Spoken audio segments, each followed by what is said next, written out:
Ħaddiema tas-sena involuti fis-settur tal-kostruzzjoni jistgħu jippruvaw il-ħiliet tagħhom iktar minn qatt qabel għax juru għandhom l-skill card.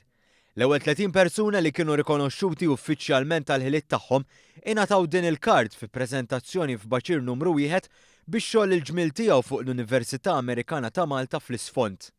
Hemm il-Ministru Helena Dalli kelmet lil dawn il-ħaddiema u rrimarkat kif dan huwa pass li se jġib iktar serjetà f'diversi industriji u li jżid is-sigurtà fuq il-post tax-xogħol.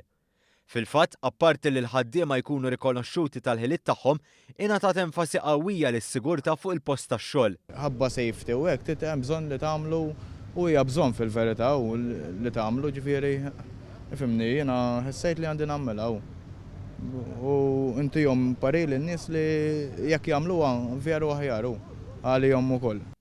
Iċ-Chairman Eżekuttiv tal-Kumitat Konsultattiv għall-Industrija tal-Bini, il-Perit Charles Buħaġar, enfasizza li din l-skills card turi l-kapaċitajiet tal-ħaddiema u turi wkoll x'livell għandhom.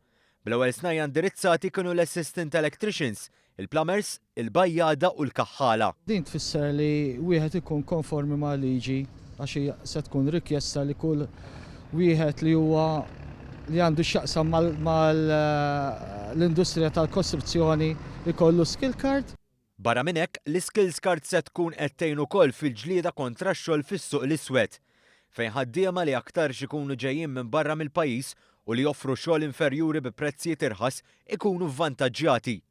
Xi ħaġa li nnutaw il-ħaddiema li nataw din il-kwalifika li żiedu kif issa għandhom il-provi f'idejhom li huma kapaċi u kwalifikati biex jagħmlu x-xogħol li ġew imqabda jagħmlu. Tkun tista' kellek biex tikkompeti ta' oġġett li iktar tista' tkun up to date tal-affarijiet li ġejna llum. Tkun iktar organizzat f'dawn l-affarijiet is-sistema kif qegħdin illum.